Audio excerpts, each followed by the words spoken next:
Hey, folks, it's Mark Arum. I hope you're enjoying the Mark Arum Show podcast. A reminder, you can hear this very radio show live Monday through Friday. We're live 6 to 8 p.m. Monday through Friday on 95.5 WSB, Atlanta's News and Talk. Happy Monday, one and all. Mark Arum and the Bananas at your beck and call for the next 2 hours. We can do one of those split shows again today, 6 to 7, having some fun, 7 to 8.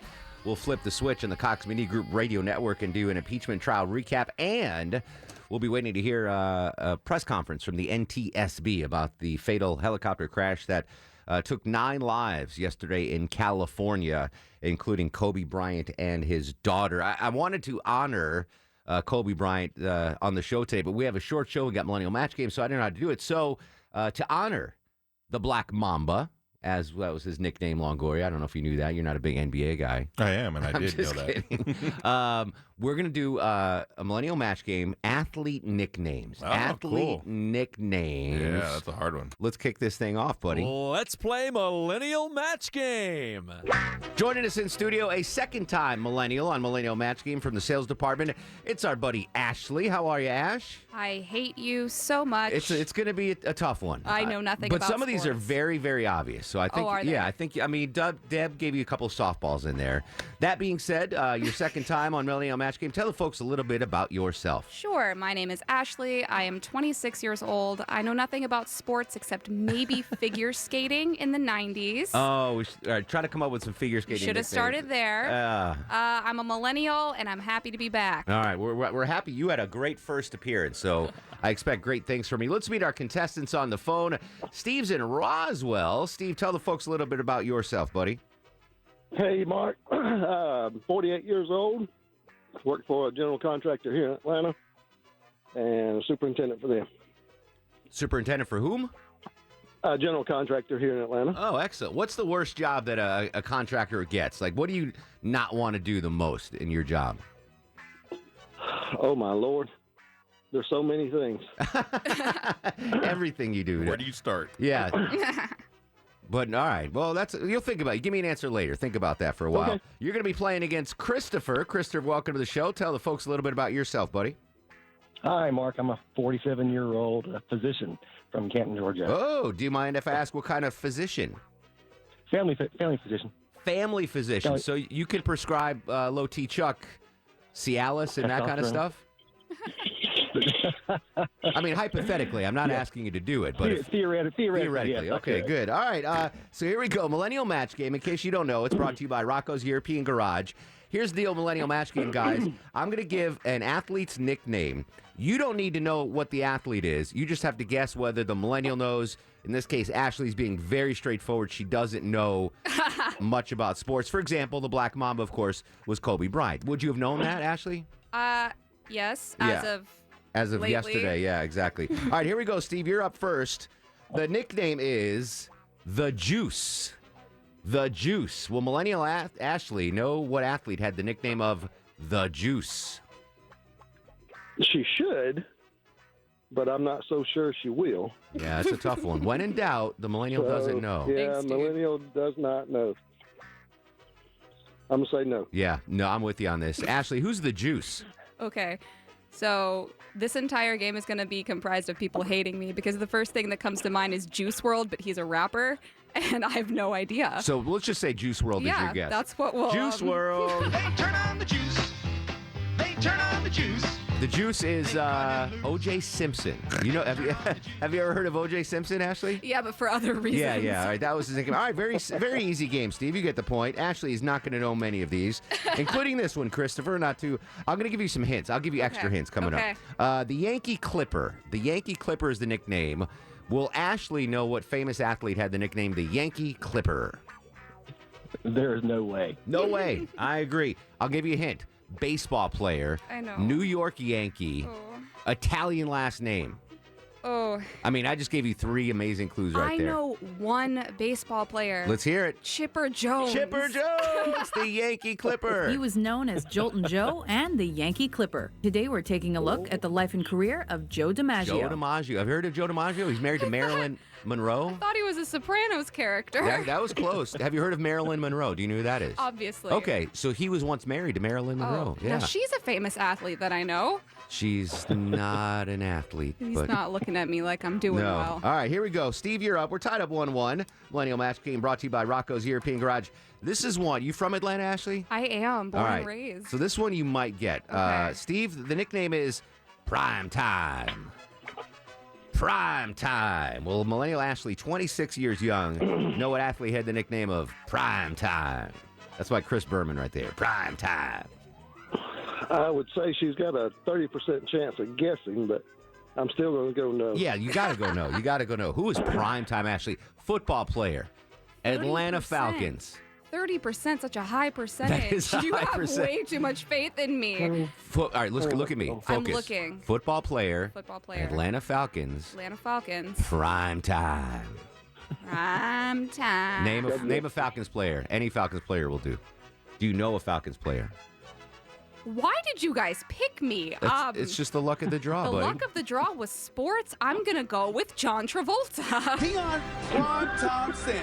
Deion Sanders, Prime Time. That's all right. Have you heard of Deion Sanders? No. Really? Oh, my goodness. We got to educate the millennials in the sales department. All right, end of round 1 of Millennial Match Game. What's the score, Deb Green? Steve 2, Christopher 1. Millennial Match Game continues. Round 2, brought to you by Rocco's European Garage. Christopher's up. This is athlete nicknames in honor of the Black Mamba who passed away, Kobe Bryant. Will Millennial Ashley know what famous athlete had the nickname Charlie Hustle? Charlie Hustle. What do you think, Christopher? Think so. No? I think she has no idea. Yeah, so you say no. Okay, good. Charlie Hustle, couple of hints here. Ashley, baseball player, had a bowl cut in the 70s, is banned from baseball currently. Charlie Hustle.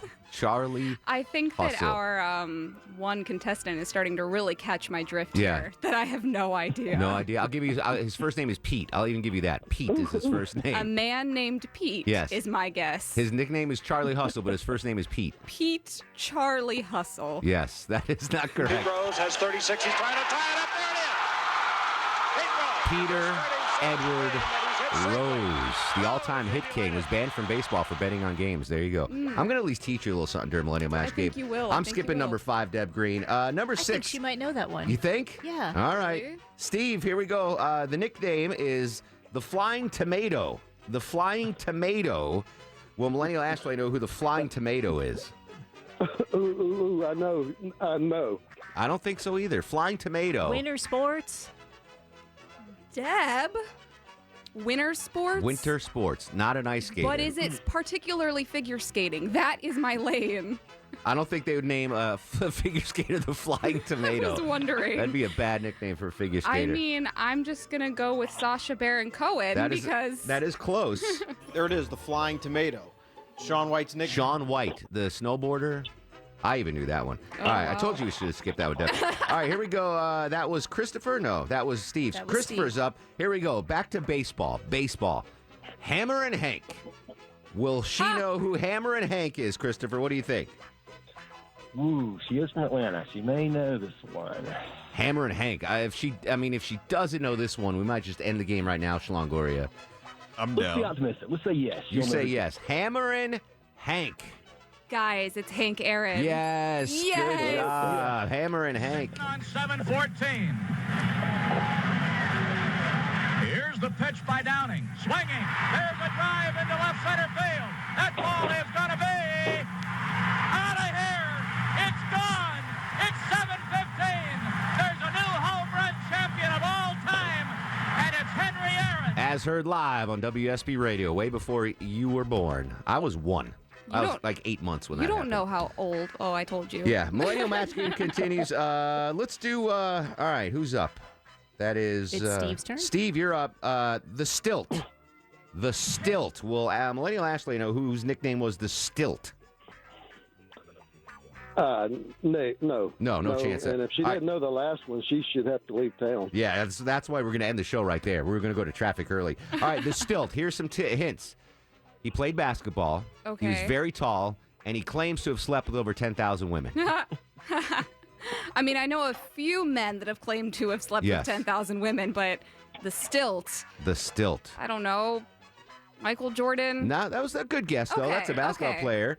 Wilt the Stilt stood 7'1" and was Wilt such a force on the Chamberlain. court Wilt that the Chamberlain. NBA Okay. changed some of its rules Did you ever to verify minimize that his if dominance. Wilt Chamberlain betted all those fans or not? I did not get to interview him before he died. All right, He Christopher. wrote a book, didn't he? Yeah, he wrote a book. Someone dropped something. All right, who's up now, Deb Green? Keep me It's on focus. Christopher's turn. Christopher, here we go. This one I don't know about. The nickname is Matty Ice. Matty Ice. Will millennial Ashley, 26-year young from Atlanta, know Matty Ice? I think I'm going to go yes again. I hope so. I'm fingers crossed. Matty Ice, football player. Matty Ice. Deb, stop looking at me. Yeah, stop making Matty Ice. Matty Ice. A football player. Football player. Matty. Matty Ice. Matty Ice. Matt. I really don't know. Give me name a Name a football player? yeah, just name a football player you know. I'm sweating. Name Matt. A football player named Matt. Yeah. Matt Grogan. I don't know who that is. Matt Grogan is not who it is. Matty Ice time. Matt Ryan. Matt Ryan, the quarterback of your Atlanta Falcons. That's really nice. Wow. All right, no point there. So Matty nice. End of. I hope Matt's not listening. I'm Me sorry, too. Matt. I'm End of sorry. round 2 of Millennial Match Game. What's the score, Deb It Green? was Steve 4, Christopher 3. Brought to you by Rocco's European Garage. Back after this. Welcome back. Final segment of Millennial Match Game on the Mark Arum Show. Still to come on the program. Johnny Kielbasa with a fast food review. Deb Green, what's the score, my friend? All right, Steve has 4, Christopher has 3. It is Steve's turn. Steve, you're looking to pad your lead. Millennial Match Game. It's athlete nicknames in honor of the passing of the Black Mamba, Kobe Bryant. Millennial Ashley in studio, self-proclaimed, doesn't know anything about sports. She's proven that. Did not know who Matty Ice was. Oh, my goodness. All right, here we go. Steve, will she know who Big Papi was? What famous athlete had the nickname Big Papi? What do you think, Steve? Just from past the, I'm going to say no. Yeah, there's not a chance in hell. Yeah, I'm Big gonna say Papi, no. baseball player, Boston Red Sox, was a big fella. Who is Big Papi, Ashley? Wow, Steve. Way to just get down on me Sorry. there. Yeah, listen, Oh. Really? he's playing the odds I here, know. Ash. The odds are not good. And I'll have Yeah. you know that my phone is flipped over, but my significant other has Yeah. been texting me every answer. Yes, thank you for not cheating, by the way. He told me that I'm stupid, and he's not wrong. Big Papi, baseball player. What do you No, think? It's just not Poppy. your category. Yeah, Poppy. like a poppy seed bagel. He got shot in the back. He got shot in the back. Oh, Good job, Longoria. More hints there. He's Dominican. Big Poppy. That's all right. You're not going to get this. This is David Ortiz. David Ortiz, the Big man Poppy. known by Yeah, millions no. simply as Yeah, Big future Hall of Steve, Famer. you're All right. betting some good odds Christopher, there. here we go. We're going to stay with baseball. The nickname was, there's no way she gets this, the Georgia Peach. Will she know who is nicknamed the Georgia Peach? No, she will not. Who is the Georgia Peach, Ashley? Hall of Fame So- baseball player from Georgia. Dead now, long dead. That's not much. His, All right. his first name was Ty. Ty. Yeah. Ty Oh. Tyerson. Ty Tyerson. Ty Cobb, the Georgia Peach, Ty stole Cobb. 892 bases during The a Georgia 24-year Peach. career, Yeah. primarily with the Detroit He Tigers. was an ornery son of a gun. That's okay. Didn't know. I knew you would get that one. Steve's up again, right? Yeah. All right, Steve. Football nickname this time, Ashley. Okay. Sweetness. One of the greatest sports nicknames of all time. Sweetness. What do you think? Well, Millennial Ashley know who Sweetness was. I would hope she would, but I'm not Yeah, feeling confident on that one. there's no way. Negative. There's no way. Who is Sweetness? First name Walter. He's giving me the first Yes, I'm names giving now. you- That's how sad this is. Chicago Bears, Walter. Reeves? Not Walter Reeves. Walter Smith. Walter Smith is close. It is Walter Payton. Sweetness, the premier running back in the National Football League. Perhaps the greatest running back of all time. Of the All Chicago right, real quick. Bears. These don't count. I just wrote these down. Just for me and you, Ashley. Okay. Smoltzy. Who's Smoltzy? Why are you doing this to I'm me? just curious. Oh, okay. You know who Smoltz was? If you don't know, it's fine. The look in my eyes says absolutely not. Can John you see Smoltz. that? John Okay. Smoltz. Mad Dog. Greg Maddox. No, All right. yep, The okay. mailman. My dad. Your dad was the mailman. Carl Malone. All right. What's the final score there, Deb Green? All right. Steve got 6, Christopher with 4. All right. It was close, but do we have prizes for both of them? We do. Oh, what did they win, Deb Green? Both of you are going to go check out Roger Waters of Pink Floyd in the round at State Farm Arena on August 20th. Wow. All right. Noted anti. No, I'm just, we'll stop saying what I was going to say right there. Roger Waters tickets. That's great. Ashley, plug your social media, whatever you want to plug. Thanks for playing, buddy. Sure. Follow me at. I didn't say it because I thought that was funny. Lapin, LAPIN_studio. You can just look at my story Yeah. on Instagram and We're check friends. it out. Great job, Ashley. Next time it'll be an easier topic for Yeah, you. I hope so. Like figure skating. News, weather, traffic, and then Johnny Kielbasa next. This is the Mark Arum Show. Hi, this is Kevin Neal, and you're listening to the Mark Arum Show. And let me tell you something. Unless you're in Temple, it does not get any more Jewish than this. Welcome back to the show. 6:38, 22 in front of 7, 48 degrees on Peachtree Street. 4 on the Mark Arum Show back sweat meter. Thanks to Ashley, the millennial. That was fun, but I can't believe she didn't get Matty Ice there, Longoria. Yeah, I think my daughter knows who that is. Yeah. Loti, how would you have done on that? Would you have gotten most of these? I think I would have done okay. Yeah. Some of them I knew, but they were like, they're just the tip of my tongue.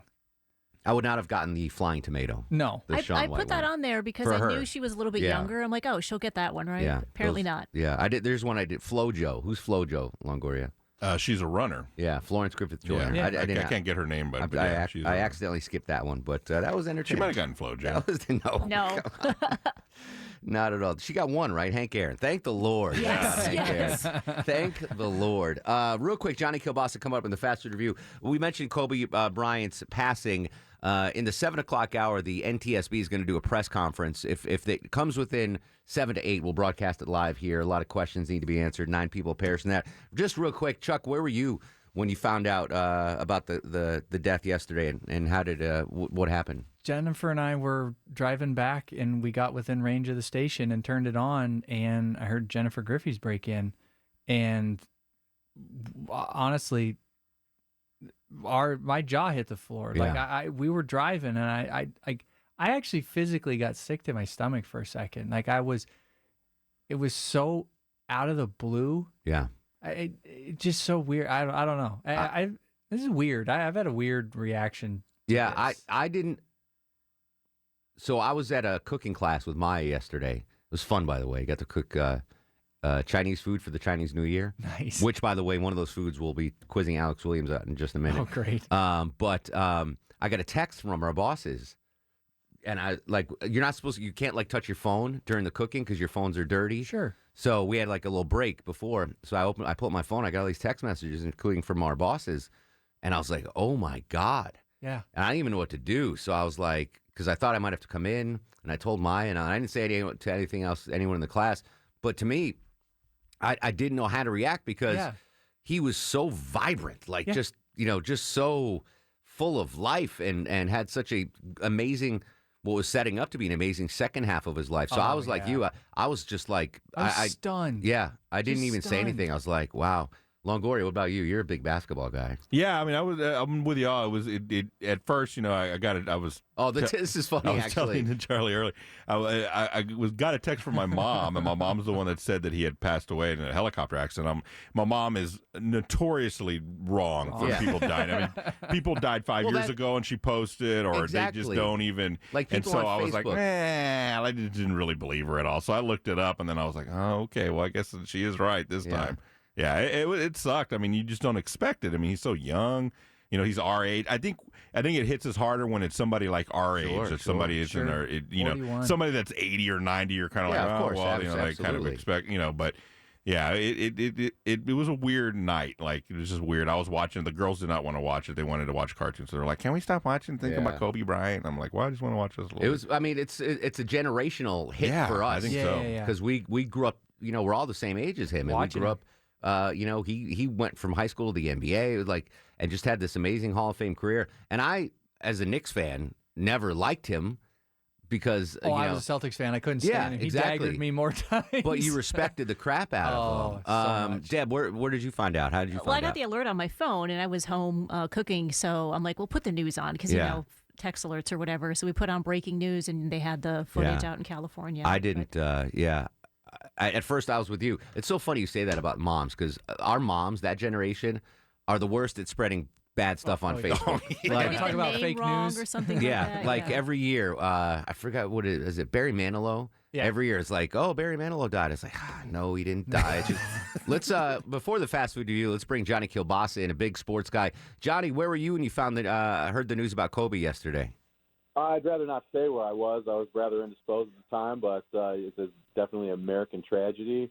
And the first 3 times I heard it from people, I didn't believe it. And then, as I said, it was from TMZ. I was like, okay, well, maybe it was somebody else. And I was like, it started sinking in, and then it started coming in from every angle. And then Twitter just stopped being Twitter and started being Kobe. Yeah. And now I had doubt at first.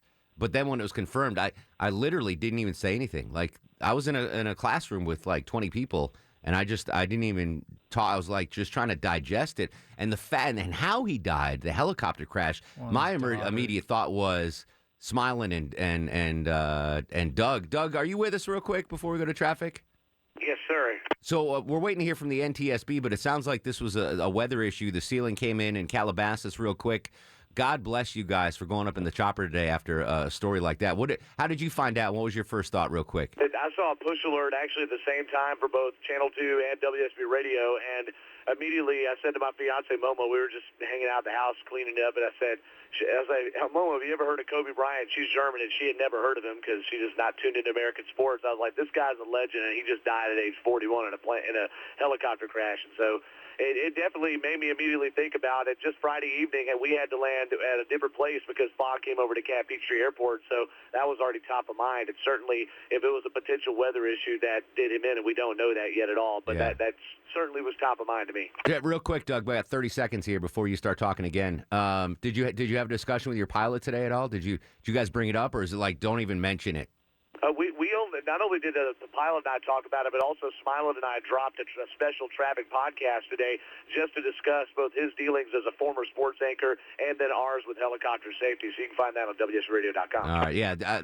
As soon as I started processing it, my first thing was like, oh, Doug and Smilin got to get in the chopper tomorrow. That's crazy. Johnny, will you hang on through the break and we'll do the fast food review? I think I've got time, Mark. All right. Johnny K, as always, very malleable when it comes to scheduling here in the Mark Arum Show. We'll come back, 2 food segments. Fast food review, and does Alex Williams know this food? 404-872-0750 on Twitter and Instagram at Mark Arum. This is the Mark Arum Show. Real quick, let's kick things off with the fast food review and Johnny Kielbasa. And now, on the Mark Arum Show, it's time for the Fast Food Review. Joining us live on the Greasy Salty Hotline from parts unknown, height unknown, weight, we don't want to know. Johnny Kielbasa in the ever-so-popular Fast Food Review. How you doing, Jonathan? I'm doing great, Mark Arum. I'm wrapped in bacon. I'm here for the taking. I'm covered with cheese, and I aim to please, whether it's before the commercials or after the commercials, Mark. Thanks for coming on early, by the way. We're doing that impeachment trial recap at 7. Real quick tonight, Johnny, what's on the menu, buddy? Mark, I don't know if I've discussed this before, but there's a thing out there called the pot pie paradox, Mark. All growing up, I think we all loved the pot pies, and moms loved the pot pies too because they were cheap, they were hearty. But the problem was you come home from baseball practice or basketball practice or something like that, and you're hungry right now. Well, there's no way that you're going to go to the freezer and get a pot pie right now because you can't just microwave a pot pie. No, you gotta wait for that's the oven to warm 50 up. plus minutes in the oven.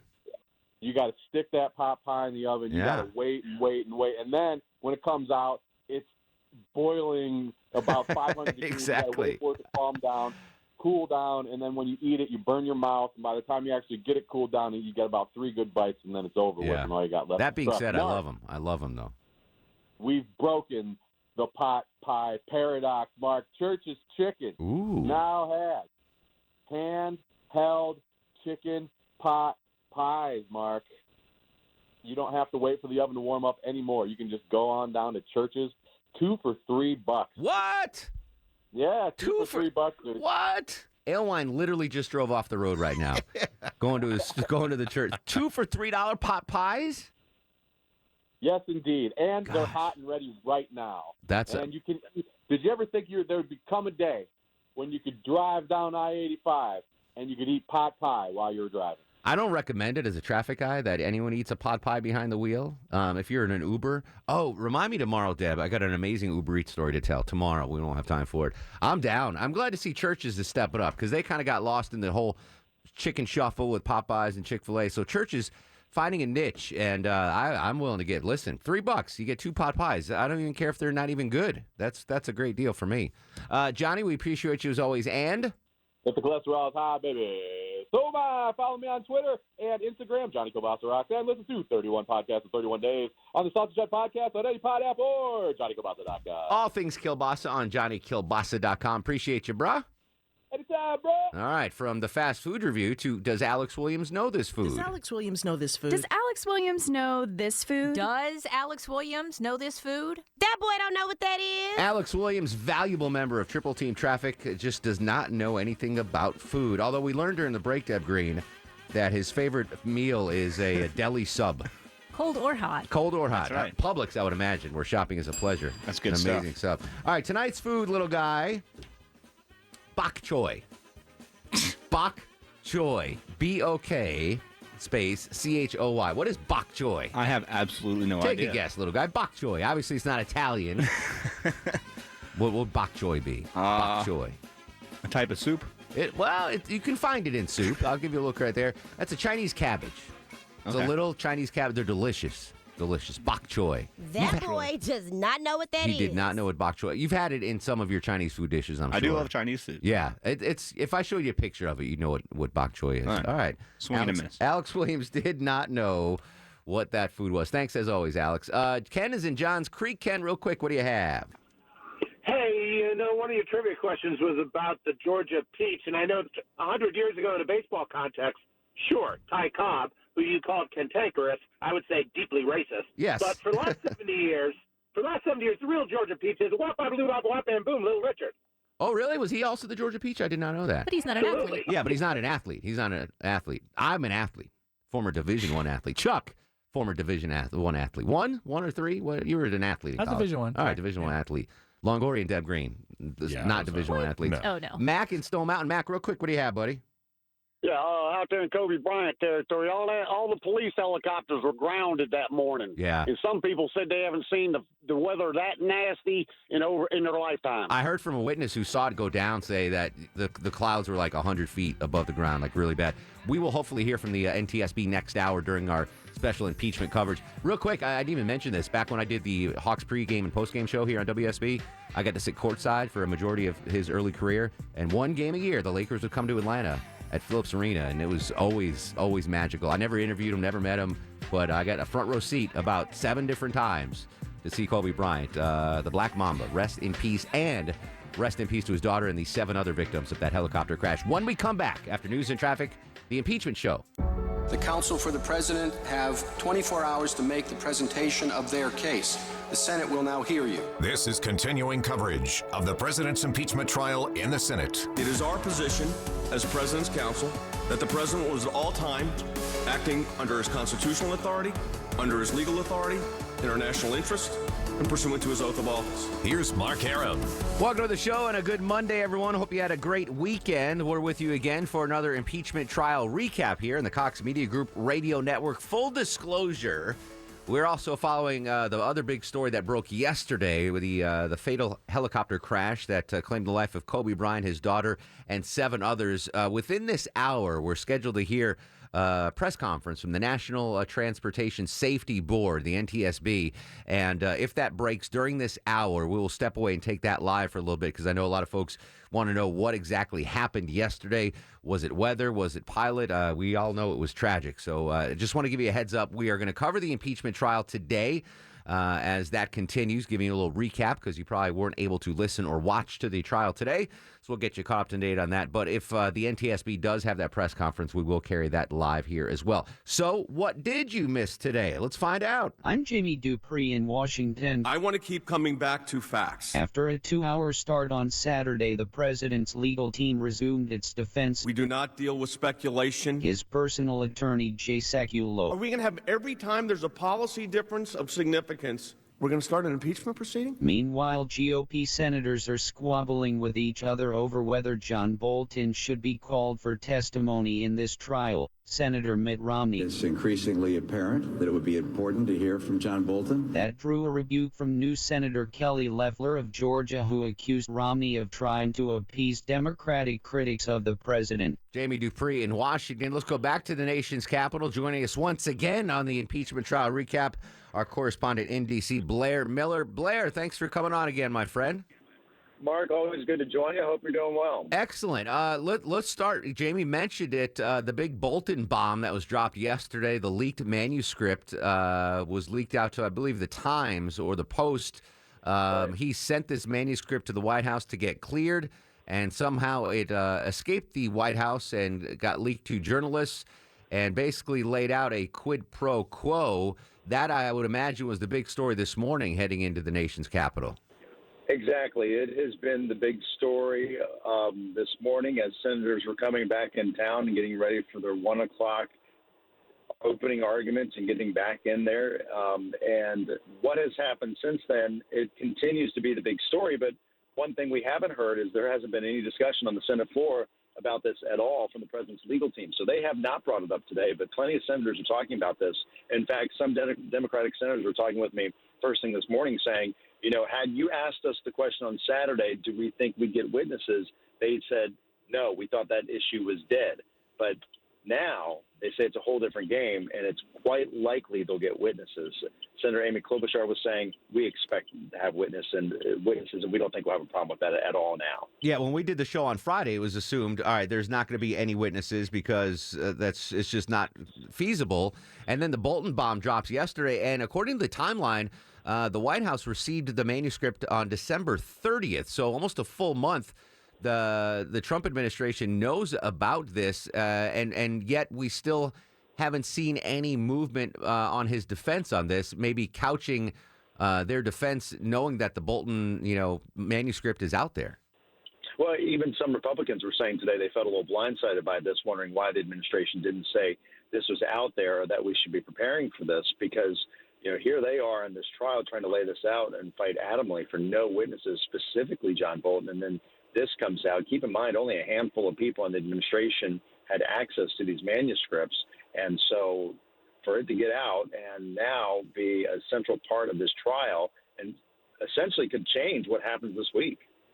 Blair Miller joining us from Washington, D.C. Mark Arum here live in Atlanta on the Cox Media Group Radio Network. Our impeachment trial recap. The dinner break just ended. They're back on the floor right now. What was President Trump's reaction to the Bolton bomb? Here's a report from Sanger Magani. In an upcoming book, John Bolton says the president told him he wanted to keep military aid from Ukraine until it helped him investigate Joe Biden. The president and his legal team have denied that. And today in the Oval Office, the president calling Bolton's allegation false. But Senate Democratic Chief Chuck Schumer says it's a stunning revelation, boosting calls for witness testimony at the trial. If there was ever even a shred of logic left to not hear witnesses and review the documents, Mr. Bolton's book just erased it. There is now much more pressure on GOP senators to summon Bolton, who has said he's willing to testify. I think it's increasingly likely. Republican Mitt Romney says Bolton has relevant testimony. 3 other Republicans would need to break ranks to force the issue. Sagar Magani, Washington. Have we heard, Blair, from those other 3 Republicans, aside from Romney, that might break ranks and give the Democrats the votes they need to call witnesses? That's what's interesting. You haven't heard a lot of chatter from Republicans today on this. Now, I'll be curious after tonight, how are Republicans digesting this? But during the dinner break that they had, through the Capitol halls, Republicans not eager to talk about this issue. They have to get on the same page with figure out what they're going to do. And there's even some discussion behind the scenes of, okay, it's not a matter of now, are we going to have witnesses? It's a matter of, if we're going to have John Bolton, what are we going to get out of this deal, and who are we going to hear from on the other side? If you have a question for Blair about today's proceedings and what might be coming forward, 404-872-0750 or 1-800-972-8255. Let's go live to the Senate floor. Robert Ray, Trump impeachment attorney, now speaking to the Senate. Legitimate. It is also one that is historically consistent with Hamilton's views, and Madison's too, concerning the proper scope of impeachment as applied to a president. When I entered the scene and succeeded my colleague and co-counsel here, Judge Kenneth Starr, as independent counsel in October 1999, it was left for me to decide whether prosecution of President Clinton following impeachment nonetheless was warranted. That's Robert Ray, Trump impeachment attorney. We hit it at just the right time because he brought up the name I wanted to bring up next, Blair. Ken Starr was on the floor today. I know what the reaction from the Democratic lawmakers was. They were very vocal about Ken Starr. How did he perform, and what does the Trump team think about Ken Starr out on the Senate floor today? Well, I think the Republicans are quite proud of this. And, you have a big eye roll from the other side, but Republicans touting Ken Starr and calling him very credible. And I think you have to put this all together and look at what the president's legal team is trying to lay out here and what they're really trying to dispute. And, going back to when the president was involved with trying to figure out who was going to be on his legal team, he wanted there to be a reaction. He wanted people who are good on television. He wanted people who are notable, for people who are digesting this at home. How have the Trump lawyers done so far? A lot of us haven't had a chance to listen or watch to the defense right now, and it started, I guess, Saturday. How has the attorney crew been doing for the president? I think they've been very thorough, and I think they're trying to lay out the case and trying to pick apart a lot of what the Democrats have been saying. And they have said all along, we don't think we're going to need 3 days for all this. We don't think we're going to need the entire 24 hours. They're going to go here probably for another hour, 2 hours here tonight, and it likely will pick up tomorrow. But they have said they don't think they'll need the entire time. And so it'll be interesting to see, what they do tomorrow and really how they handle this whole John Bolton situation. I think that's how they're going to be a judge. Everything they said on Saturday and really up to this point really doesn't mean much. I think they're going to have to get on and figure out how do they deal with this John Bolton situation. Yeah, before the Bolton news broke, we thought this thing would wrap up this week. It'd be a quick thing. But now we're looking at possible votes, possible subpoenas, and I believe the Chief Justice can call witnesses. Am I correct in that, Blair? Yeah, and the Chief Justice technically could just say, okay, this person needs to testify. That's not likely to happen, though. There's so many stories behind the scenes that the Chief Justice really would have to weigh in all this. But you're right. They could have a vote on witnesses. We think as early as Thursday night, more likely to happen on Friday. And if they decide not to do witnesses, then they could end the entire trial Friday or Saturday. Interesting. Blair Miller joining us from the nation's capital. Your questions for Blair, 404-872-0750, 1-800-WSB-TALK. Mark joins us on the program. Good evening, Mark. How are you, sir? I'm doing fantastic. What's your question? God bless America. Amen. The thing is, everybody's seen the video of Joe Biden where he's bragging about committing extortion, holding $1 billion until they fire the prosecutor that was investigating his son. And then One American News Network has reported that Hunter Biden received $156 million from the Ukrainian gas company. Why don't we have a special prosecutor looking into the Bidens, and that's just the tip of the iceberg? I think that's a question you'd have to ask the Trump Justice Department, right, Blair? I mean, obviously they are very laser focused on the Bidens, but really no bearing on this impeachment trial unless there are witnesses that are called, and maybe Hunter Biden is one of those witnesses that the Republicans want to testify. Exactly. I was going to say the same thing. After all this is said and done with the trial, sure, if a special prosecutor wants to look into that, that could happen. That's not off the table. I think in the immediate future, the discussions we are hearing that, okay, if John Bolton's going to testify, then why not Hunter Biden on the other side? So that could still happen, and that could provide a lot of interesting information. I heard Senator Chris Murphy from Connecticut earlier today was asked that question directly. If you get Bolton, would you be okay with the Republicans calling Hunter Biden? And he was adamant saying no, that it would set a bad precedent, et cetera, that a president in office could call his political rivals into the fray. So I don't know if he speaks for all Democrats or not, but he didn't seem like he was too willing to have Hunter Biden testify on the Senate floor. Well, the other fly in the ointment of all this is executive privilege. The president could invoke an executive privilege related to John Bolton, and that sets up a whole nother storyline here. And what happens with that manuscript? What happens with things being released? If that information truly wants to get out, it can get out. But what does it play? The role, what plays here in this trial? There are a lot of questions with how this could be handled here in the next coming days. But I really think this week is certainly going to be key. Not necessarily tomorrow, but really the debate that's going to happen Wednesday into Thursday with the questions that senators can have for the other sides. Real quick, Billy's on the Mark Arum Show. Billy, what's your question for Blair Miller? Hey, Blair, how's it going? So good. How are you? Good. I'm curious. What makes you think this is any different than what we've heard in the last 3 years of how Nancy herself described it as, I believe the term she used, circular reporting, to where somebody would leak something to the media, and then Congress would then use that story as proof to take action that's in their favor. Billy, real quick, are you talking about the Bolton manuscript? Yeah, I call it the Bolton bomb. Yeah, Bolton bomb. Mark, by the way. Okay, hang on, Billy, because we got to take a break. But Blair's going to chew on that. Why is this different than some of the other things we saw? I think he was alluding to the build-up to the Mueller report.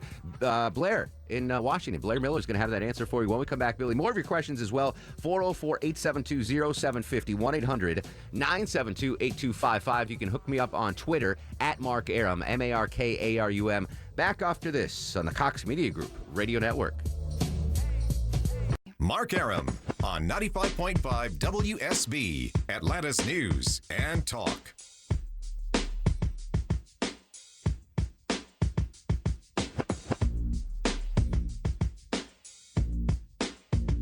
We are living in what I think can aptly be described as the age of impeachment. President Trump's impeachment lawyer Kenneth Starr earlier today on the Senate floor. Welcome back to the Mark Arum Show. Our impeachment coverage continues on the Cox Media Group Radio Network. Before Blair breaks and gets back into his reporting mode, answer that earlier question, if you could, Blair. Why is this Bolton thing different than what we saw in the lead up to the Mueller report?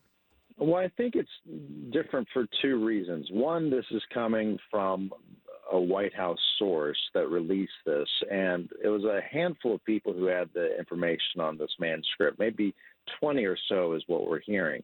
And the other part of this is that it's John Bolton, and this is someone who is very close to the president. And those who follow this closely know that John Bolton is very buttoned up and knows exactly what he's doing. So when there's likely accusations of conversations, there's probably ammunition behind that to back that up. Will we see that? Will we hear from him? Who knows? And so it may not become evidence. It may not become testimony in all this, but it certainly will be interesting to watch. Blair Miller TV on Twitter. Blair, appreciate your amazing reporting and insight on the impeachment. And we're going to be tapping you again coming up in the next couple of days. So stay nimble, my friend. Certainly look forward to it. Thank you, Mark. Thank you there. Blair Miller up in the nation's capital. Again, Chuck, Charles Thomas, from the Resurgent joins us here. That a lot of questions about the Biden thing. Here's what Michael Schmidt from the New York Times had to say about that story yesterday that dropped about Mr. Bolton, Ambassador Bolton's manuscript. The tie between the aid and the investigations is the central question of impeachment. Should the president be removed for those conversations and those efforts? All right, so we've heard from the reporter. Next half hour, we're going to come back, and Eric Erickson, your boss from the Resurgent, the guy who last time I was on the show was getting text messages from senators. That's how well connected he is. We'll get his take on what happened with the Bolton bomb and the proceedings today on the floor, because I know everyone wants to ask about that. So you can call now if you have questions for Eric. 404-872-0750, 1-800-972-8255. Joe joins us in Atlanta. Joe, welcome to the Mark Arum Show. How are you, sir? Oh, fine. Can you hear me okay? Excellent. What's up? I want to know why the president's impeachment managers are saying that there is no quid pro quo and why that's a big defense. Because if President Trump wanted to ensure that there was no corruption, he should ask for a quid pro quo. He shouldn't give taxpayer money if Hunter Biden is, involved in some corruption. So I think, here's where the rub comes in, Joe, because if it's appropriated by Congress, the president, I believe, doesn't have the power to hold that back. I mean, this was congressionally approved funds. Eric Erickson will be able to clarify, but that's the way I read the story. This money was already approved by Congress, and I don't think the power of that money being withheld is in the Oval Office. Eric Erickson will confirm or deny my account. I always need a confirmation or denial from someone that actually knows. And Eric's actually a lawyer, so he will know. When we come back after the news, might also dip into the NTSB press conference on the Kobe Bryant helicopter crash on Twitter at Mark Arum, 404-872-0750, 1-800-972-8255. The counsel for the president have 24 hours to make the presentation of their case. The Senate will now hear you. This is continuing coverage of the president's impeachment trial in the Senate. It is our position as president's counsel that the president was at all time acting under his constitutional authority, under his legal authority, in our national interest, and pursuant to his oath of office. Here's Mark Arum. Welcome back to our nightly impeachment trial recap here on the Cox Media Group Radio Network. I'm Mark Arum, live in Atlanta, Georgia. The NTSB just wrapped up their press conference talking about the Kobe Bryant helicopter crash in which 9 people lost their souls. We're working to get some audio cuts for you to play this half hour because that is obviously another big story. The story we're covering right now, though, the Trump team on the Senate floor again, live, defending the president amid Bolton accusations. In case you missed the impeachment hearings today, you were working, you couldn't watch them, couldn't listen. Well, that's why we're here every night from at this time to give you an impeachment update. Jay Sekulow, I'm going to play some audio here. Jay Sekulow, President Trump's lawyer, tells the Senate that there's no evidence that ties President Trump to withholding aid from Ukraine in exchange for investigations. Not a single witness testified that the president himself said that there was any connection between any investigation and security assistance, a presidential meeting, or anything else. No mention there of Ambassador Bolton joining us on the show from the Resurgent.com. Noted columnist, radio host, and a hell of a baker, our buddy Eric Erickson. How you doing, Eric? I'm great. How are you? Excellent. So right before the news break, we had a question about the aid being withheld from the Ukraine, and the caller made the statement that the president is well within his right to do so. Is that the case? If it was approved by Congress, is it legal for the president to withhold that aid? Sometimes. In this case, it doesn't appear to be. When Congress appropriates, there's well-settled constitutional law from the Supreme Court that the president can't stop a lawful appropriation made by Congress unless Congress gives conditions for stopping. And typically, Congress adds riders for stuff like this. You can pause it to inspect for corruption and things like that. But there was no rider on the legislation this time, so the president actually had to go on and spend the money. Now, the White House argues that they have a blanket right to slow down releasing money for concerns. They want to make sure that they're being good stewards of the money, but the Supreme Court has long disagreed with that interpretation. The mustache, the big mustache in the room today on the Senate floor was, of course, Ambassador Bolton's manuscript that was leaked from the White House to the New York Times. The Trump attorneys have yet to mention Ambassador Bolton on the floor. How big a deal is this a big deal, Eric, for these impeachment trials? Yeah, considering the pushback from the White House today, it actually is a very big deal. They don't want Bolton to testify. The Democrats say they do. I actually think the Democrats don't really want him to testify either. They like the pressure on the Republicans, but nobody knows what he's going to say. We have leaks from his book, but we don't actually have the transcripts, which, by the way, it kind of highlights the fact this probably didn't come from Bolton's team because we don't have the exact quotes, which we would probably probably get from his team. Someone from in the national security apparatus probably leaked the summary of it to the New York Times. We don't know if it's accurate, but it is certainly shaking things up behind the scenes, behind closed doors in the Senate now. They only need 4 votes, and they may now have them. Susan Collins, Lisa Murkowski, Cory Gardner, and Mitt Romney, possibly Pat Toomey as well, the senator from Pennsylvania, who appears to be trying to structure a deal behind the scenes that essentially the Republicans get to call Hunter Biden, the Democrats get to call Joe Biden. You mentioned the Republican senators. This is Wyoming Senator John Barrasso telling reporters today outside the Senate floor that the allegation is no bombshell in John Bolton's book. There is no new information, in my opinion, based on what John Bolton has known, but today, in an effort to generate interest in a book, they have selectively released information that to me doesn't go beyond what we have seen in the 17 witnesses who've already testified. Mitt Romney seemed to be on the fence and maybe leaning toward calling for witnesses. Any other Republican senators do you think might join him in that call? Yeah, Murkowski and Collins and Cory Gardner and Pat Toomey. And I said the Democrats would get called Joe Biden. I meant John Bolton. Now, Barrasso, though, actually does make a good point. What we know about John Bolton thus far is already in the public record, that he thought it was a drug deal, that it was like a drug deal. It was bad. It shouldn't have been happening. And now he's apparently written about this in his book. Again, though, we don't know the exact words of what he said. I'm told behind the scenes that Pat Toomey is working on a trade with the Democrats, and that Mitt Romney, of course, is now saying he would like to hear from John Bolton. Georgia's newest senator, Kelly Loeffler, gone out of her way to blow up Mitt Romney on social media today, saying this was a bad idea and Romney needs to essentially mind his manners and know his place.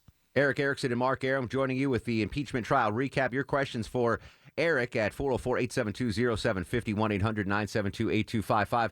Jerry joins us in Alpharetta, wants to know, Jerry, why anyone's listening to Bolton. That's your question, right? Yes, sir. Eric, why? Hello, gentlemen. Hey, buddy. So here's my question. Yes. Bolton, literally from day one, has been an adversary of the president. He didn't agree with his policies in Iran, Iraq, Afghanistan, now apparently Croatia, and I mean, you name it, he's been an adversary. He has openly said that the president has done nothing about Russia because to do something would infer that Russia somehow interfered in our election. What credibility does this man have? There you go, Eric. Is there Jerry, I'm not sure who you're talking about, because Bolton has actually come out and he supported the Soleimani killing. It was his idea. He supported the president in Iraq. The only difference he's had with the president was on how to withdraw from Syria. He's actually come out and defended the president several times, has taken a harder position on Russia than Barack Obama took, and in fact applauded the president after the killing of Soleimani, saying it was job well done. He also supported the president's move of the embassy in Israel from Tel Aviv to Jerusalem, and with the withdrawal from the Paris Accord and the withdrawal from the Iran nuclear deal. He and the president are fairly well aligned, and many of Bolton's top staffers continue to work for the president in the White House. I guess the only thing, the headline was, if they had the biggest headbutt, would be the lack of backing of the Kurdish troops, right? Yes, in Syria. Yeah, that was the one issue on which they vehemently disagreed. Well, you know what we talked. Thanks for the call, Jerry. We talked about this last week, Eric, when we talked about the possibility of Bolton being called as witness, and it was slim to none last week, and that obviously has changed since the Bolton bomb and the manuscript. But I warned Democrats last week that I'm not 100% sure you want Bolton on that Senate floor. Maybe you'll get the firsthand account that you seem to be lacking, tying the president to withholding of the Ukrainian aid. But, I mean, yeah, this was a hand-picked, appointed person by the president and ambassador, and certainly he's not, best friends with Chuck Schumer. If you put Ambassador Bolton on the floor, this could blow up in the Democrats' face. See, I still think it very much is an Admiral Akbar moment. I mean, this is a trap for the Democrats. Bolton and the president largely see eye to eye. He advised the president on many of his major foreign policy initiatives, including killing Soleimani, which Bolton wanted done 6 months ago. And he is very much of the right. He is no fan of the left. And I really, and I could be wrong, I'll have to eat crow, but I really do think this is is very much a John Bolton setting himself up to be the foil to the Democrats. They bring him in thinking he's going to provide them with a silver bullet, and he's going to turn the gun on the Democrats. I asked Blair Miller from D.C. in our last half hour the possibility of the Chief Justice calling witnesses or asking for documents. Is that a possible thing? Could Chief Justice Roberts call for additional info? No, only if there's a vote of the Senate. There's a lot of speculation out there that the Chief Justice has all sorts of powers, but he really doesn't. That position is roughly a figurehead position, and the Senate majority actually has all the power. All right, 404-872-0750, 1-800-972-8255. David joins us in Tucker on the Cox Media Group Radio Network. What's going on, David? Yes, gentlemen. Doing a little bit of a retrospective, I was wondering why the Republicans did not back a censure vote in the House as a way of possibly heading off the whole impeachment process. That's the impression I got, was Republicans actually were opposing that, so the Democrats just rolled along and went for the impeachment. You're right. The Republicans didn't want to go along with the censure because the president was maintaining he did nothing wrong. So Republicans did not want to get on the wrong side of the president by suggesting he might have done something wrong. Also, though, the Republicans have viewed impeachment as actually a good tool for the president's reelection, that they know he's not going to be found guilty by the Senate and he can fundraise off of it. And also, you've got some of the major Democratic candidates now stuck in the Senate, unable to go on the campaign trail. When we started this whole impeachment trial, Eric, we talked about this on and off the air. 0% of conviction with the possibility of the Bolton testimony. No, who knows what's gonna be said if he is called. Are we still at a 0% conviction possibility here? Pretty much. Yeah. The only question is whether or not the Democrats get over 50%, and I still don't think they get to 50%. Interesting. Jim is up next on the program. Jim, welcome to the show. How are you, sir? Oh, very fine. Thanks for taking my call here. What's your question? Well, my question is, okay, so this is the second time one of the Vindman twins there, or whoever it was the first time, leaked stuff out to the press there. Are they not venues in certain ways that they're supposed to? I mean, he's up here supposed to be reviewing John Bolton's book. But is that not unlawful? Well, we don't know who the leaker is. There's a lot of speculation today that it probably is Alexander Vindman. But it's only speculation. No one knows who leaked. I can tell you, just full disclosure, my agent and John Bolton and I share the same literary agent, Keith Urban, and Javelin, and I know Keith, and Keith is adamant that it was not them who leaked. It had to come out of someone from within the White House and the national security apparatus. Who would have seen that? Who would have seen that manuscript, Eric? It says it went to the White House, but who would have seen so that? It would have gone to people within the national security and intelligence apparatus. So possibly the whistleblower himself could have seen it, or Vindman could have seen it, and others. There has long been speculation. In fact, John Bolton, even departing the White House, warned that there were still careerists inside the national security apparatus trying to undermine this president and his presidency, and this is further proof of that, it appears. Full disclosure, I share a literary agent with Charles Thomas, who is screening the calls right now. So I just wanted to get that out there, that we have the same literary agent. Before we get back to more impeachment talk, Eric, I got to get a cut for the morning news. Greg Bluestein from the AJC announcing that Representative Doug Collins is expected to run for the U.S. Senate seat in Georgia, the Loeffler seat. Your immediate reaction to that?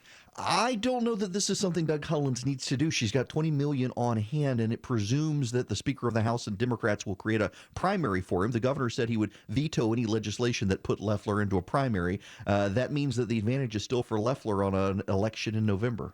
Doug Collins, of course, a very fan favorite of the president, especially after Collins' performance on the House side of the impeachment inquiry. So I just thought it was very interesting. Right, and Loeffler has now surrounded herself with part of the vice president's old campaign team, Billy Kirkland, who also ran David Perdue's campaign here in Georgia. So she's got a lot of the president's allies with her. She has got the mechanisms in Georgia here, certainly for that Senate run, and she's been very vocal on Twitter today with her old pal Mitt Romney. We'll discuss that when we come back. Eric Erickson from the Resurgent.com, an amazing talk show host. You can hear him through the Resurgent.com, a great speaker, author, and he was just on Real Time with Bill Maher, by the way. That was pretty cool. We'll come back. We'll finish up with your calls. The impeachment trial recap continues. Mark Arum and Eric Erickson on the Cox Media Group Radio Network.